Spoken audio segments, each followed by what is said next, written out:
Bata pa lamang itong sina Leche at Miguelito ay magkasama na sila. Sa kulungan man, sa Mahal na mahal ako ng mga kaibigan sa ko, di ba? paliligo, sa pagkain, sa pagtulog, at maging sa pagsalubong ng bagong umaga. Makalipas ang 5 buwan, kapwa malalaki na itong si Miguelito at Leche. Kaya tuwang-tuwa itong si Mang Ambo. Sa wakas, malaki na rin kayo, Leche at Miguelito. Nakita ko lang ang pinaghirapan ko. Isang umaga, maagang nagising si Mang Ambo upang pumunta sa kanyang kaibigang si Mang Lito para kunin ang pinagkatibalang bawi sa kanya.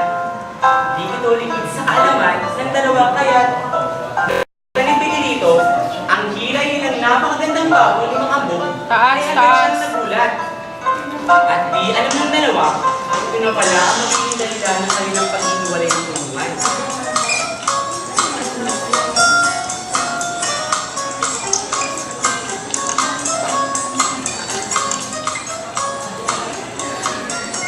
Wow!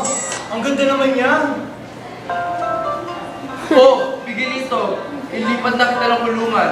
May bago ka ng mga kasama. Huwag mo siyang aawain, ha? Love story. Miguelito, babae yung kakasama mo. Alam ko. Oink, oink, oink. Ay, Wala tayong magagawa eh. Hindi naman natin makakuha si Mama. broken hearted. Dahil tao na, at hayop lamang tayo. Oink, oink, oink. Gumawa ka ng paraan. Hindi ako sanay na hindi nyo kasama. Aww. Di ba? Oo, alam ko yun. Pero... Oink, oink, oink. Yan ang inilabas ni Mang Ambo si Miguelito sa kulungan. At di na maintindihan ang palukutang nararamdaman ni Leche.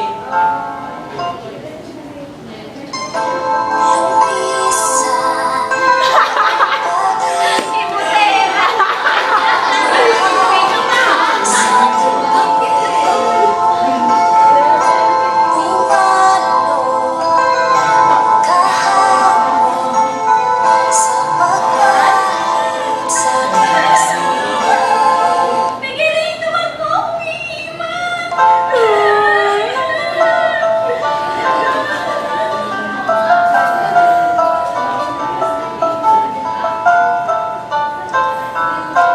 Sa kabilang kulungan naman, Labas, labas. Sa'yo, Ginoo. Oink, oink, oink. Ahem! Magandang araw na Ahem, sa'yo. ahem. Magandang binibini. Oink, oink, oink. maya-maya pa, ay namaya pa ang katahimikan sa pagitan ni Mama at Miguelito. Sumunod si Miguelito sa kabila sa kulungan. At nakita niya ang lungkot na nararamdaman ni Leche. Leche! Oink, oink. Miguelito! Oink, oink, oink. Sino siya? Oink, oink, oink. Siya? Siya ang matali kong kaibigan. Bata pa lang kami, magkasama na kami. Oink, oink, oink. Ganun ba? Hayaan mo, pwede mo naman ako maging static na kaibigan, Miguelito. Oink, oink. Harot, harot. Nakita ni Leche na nag-uusap sila Mama at Miguelito. Nawari ba ay may kirot siyang nararamdaman? At hindi na malayo ni Leche na unti na palang umaagos ang kanyang mga lupa at dulunya na siyang naiyak. Ano ba? Kalma lang! Kalma! Magkaibigan lang kami! Hindi ako dapat nasasaktan ng ganito! Nagiging ako kanina mo! Kilala ko sino ang inspiration ni Tomato. Tumungo si Mang Ambo.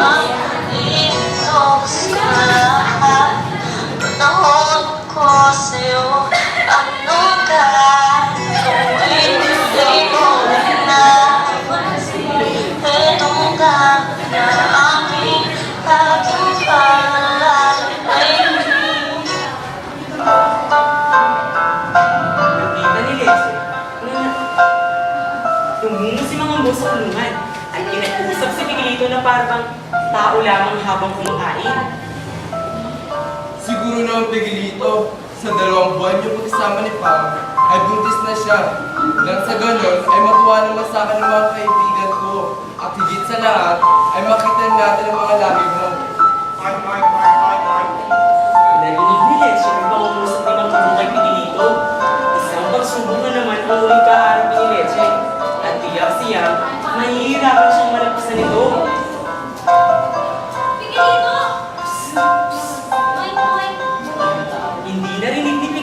pagtawag ni Leche. Anong nangyari sa amin?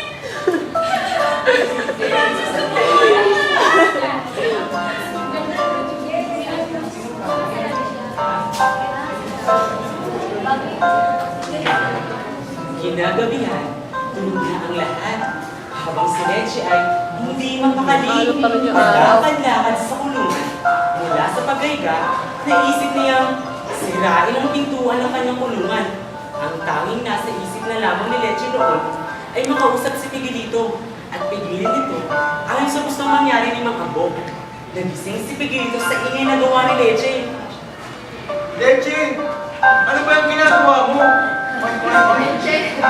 Di pinakinggan ni Leche sa Pigilito. Habang itong si Pam naman ay patuloy sa mahimbing niyang pagtulog. Sandali pa ay nagtagumpay si Leche sa pagsira ng kanyang kulungan. Dali-dali niyang tinungo ang kulungan ni Pigilito at Pam. Pigilito! Huwag kang kumain sa utos ni Mang Ambo! Maawa ka! Oink, oink! Leche, patawan. Oink, oink. Pigilito! Oink, oink! Bakit? Wala kang kasalanan! Oink, oink! Buntis na si Pam. Oink, oink. Hindi ko alam kung paano ko siya gagawin dito, pero huli na ang lahat! No other pig. Leche, No other pig. tawanin mo ako. Mahal kita pero buntis na si Pam. Kailangan ko siyang panagutan. Mahal din kita! Patuloy kitang mamahalin! Umalis na si Leche Bakit ka sa akin, mahal? at doon niya ipinaputuloy ang pag-iakay mo rin para bang kasi niya ang langit at lupa sa mga sandaling iyon. Buntis na si Pam! Iiwan na ako ni Pigilito! Kailan na ako kasama sa pagtanda ko? Kinaumagahan, nagising ang tatlong alagang baboy ni Mang Ambo Ay, sa ingay ng mga taong nagpapalala. Yun pala ay fiesta na sa kanilang bayan. Dito na mas lalong kinabahan sina Leche at Pigilito. Dahil alam nila, isa sa kanila ang kakatayin sa araw na iyon.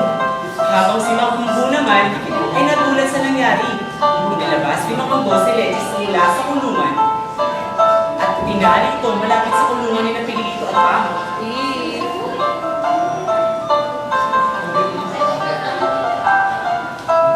Leche, baka ikaw ang... Oink, oink.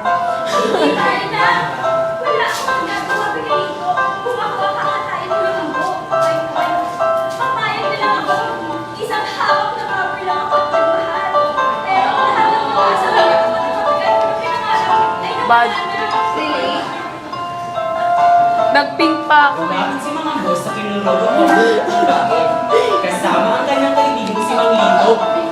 Kinuha ng mga ito, si Pigilito, at walang nagawa si Pam kundi ang umiyak at sigaw ang pangalan ni Pigilito. Pigilito! Mahal na mahal kita! Oink, oink. Leche, mag-iingat ka. Salamat sila sa kahilingan mo. Oink, oink. Alam ko, ito na ang katapusan ko. Maging matapang ka upang sa ganun, hindi ako mag-alala at maging masaya ako sa aking paroroonan. Paalam. Oink, oink. Oroonan. Pigilito! Ang pogi si Bago. Wala na si Pigilito. Heart trap Ay puti. nananatiling matatag, alang-alang sa magiging anak nila.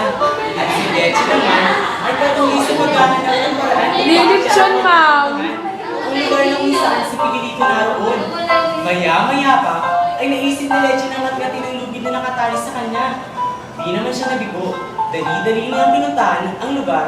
Subalit, Pigilito! Pigilito! Oink, oink! wala na ang katawan ni Pigilito doon. Nakasisiguro si Leche na pinagsaluhan na siya ng mga bisita ni Mang Ambo. Sandali pa, ay nakita ni Leche ang naiwang apoy na ginamit sa paglilitsyon kay Pigilito. Naisip niyang magpakamatay na rin upang sundan yung kaisa-isang nilalang na nagpatibok ng kanyang Romeo and Juliet ba to? Sa'yo na umiikot na ang mundo, Pigilito. Ah!